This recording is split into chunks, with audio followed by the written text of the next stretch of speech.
I was sent to a page of questions for atheists on how they raise their children. I can just answer for myself and my wife, but I figured I'd give them a go. Others might have different answers, but here are mine.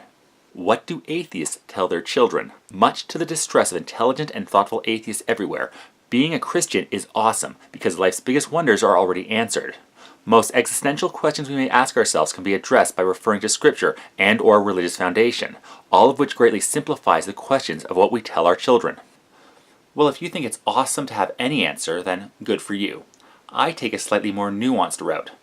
I think it's awesome to have the right answer, and if that means I have to be skeptical about claims without evidence to back them up, and admit that I don't have all the answers, yet, then I'm comfortable with that. It makes me wonder, what do atheists tell their children about the origins of life? In the beginning, there was nothing but a large rock floating through space, right? It exploded, and over billions of years the universe was formed. No. Rock floating through space that exploded? I don't know where you got that from. As near as we can understand, there was a massive expansion of matter, light, and energy roughly 14.5 billion years ago. We can extrapolate what there was a fraction of a second after the start of that expansion, but prior to that, we don't have a clue. That doesn't mean we should glom onto the magic man did it explanation, because we have absolutely zero evidence to point to one. But Daddy, if the world came from one big rock, how come we aren't all like rocks? How come we're alive? Well, since your rock analogy is wrong to begin with, just like Rick Springfield's feelings about Jesse's girlfriend, the point is moot. Stars are furnaces that transform simple light elements like hydrogen into much more complex and heavier ones. Just because the universe started with very simple elements doesn't mean that everything will stay exactly the same. Change occurs. There are two ways of addressing this question. Either life formed miraculously and spontaneously, or it was seeded from elsewhere in the universe. If we say that life happened spontaneously, it is a scientific cop-out. If it was seeded from somewhere else in the universe, then how is it formed in that part of the universe? Yes, life had to originate somewhere. We have living things here, and it's safe to assume at some point there were no living things. So, life had to originate at some point. We have some hypotheses on how it could have happened. Jeremy England's work using the second law of thermodynamics to explain self-replicating molecules is seen as a step forward in understanding how life may have occurred. The Urey-Miller experiments have also shown how proteins can form without the need of supernatural assistance. We don't, and may never know for certain how life began, but that's not a cop-out, it's admitting a gap in our knowledge, one we're trying to fill. Does a simple, we don't know yet, suffice? For talking to kids? Yes. Let them know there are marvels in the world that we don't know yet. Make them curious, instill a sense of wonder, and tell them maybe they might have a hand in discovering how the world really runs.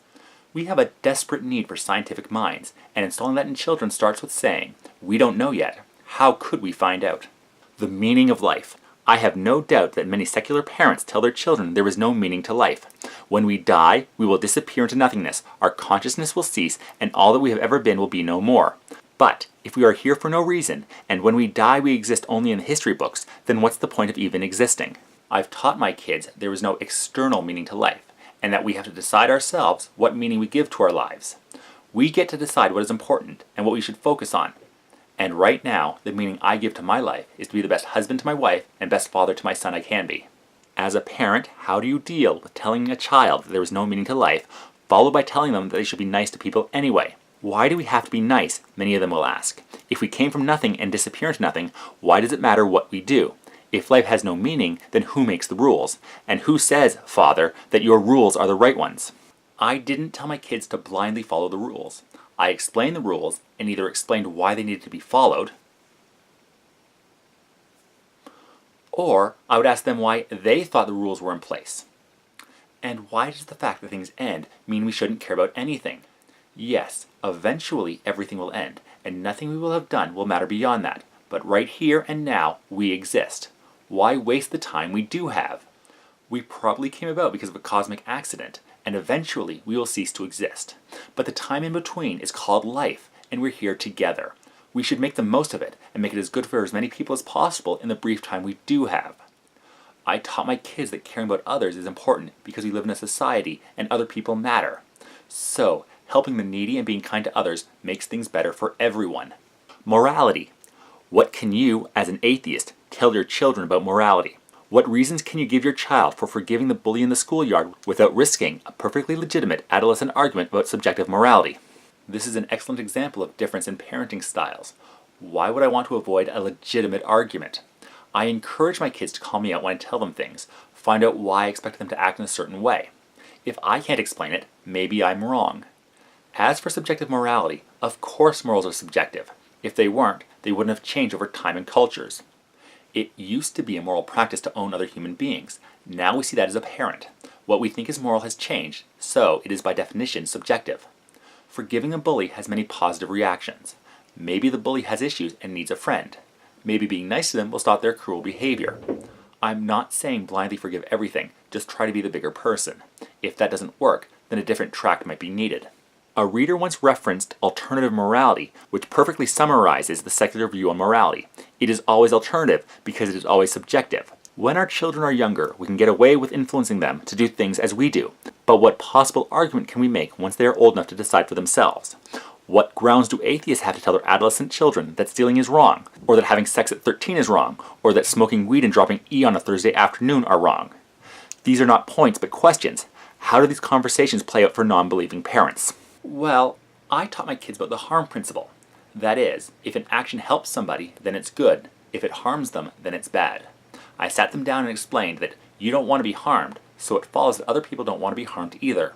Treat people how you want to be treated. If we're all good to one another, then the world will be a better place. From your example, stealing in general harms others, which is why it shouldn't be done. As for smoking weed and dropping E, nice street vernacular there, among other things, my son has volunteered at a homeless shelter, and he learned firsthand the effects of drug use, and decided he doesn't want that to happen to him. Abortion. Should your daughter be smart enough to debate your lack of objective moral standing and decides to become the school floozy at 17, what are you going to tell her when she gets pregnant annually?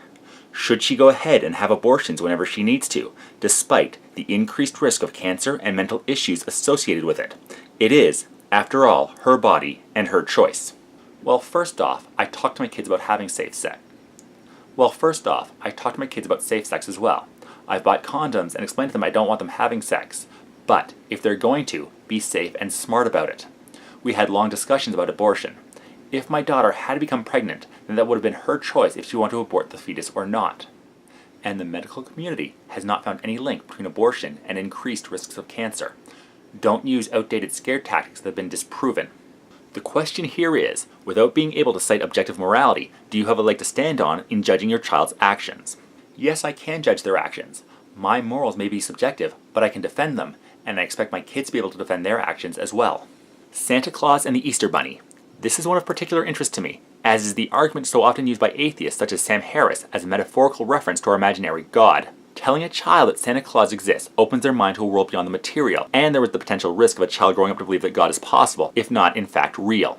Yet telling a child that Santa Claus is not real eliminates the incredible wonder that comes with such beliefs. So which way do you go?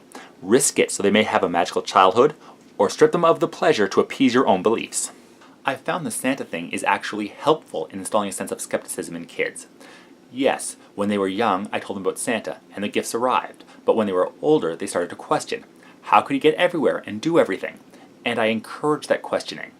They took the claims made about Santa, figured they weren't plausible, and concluded there wasn't one.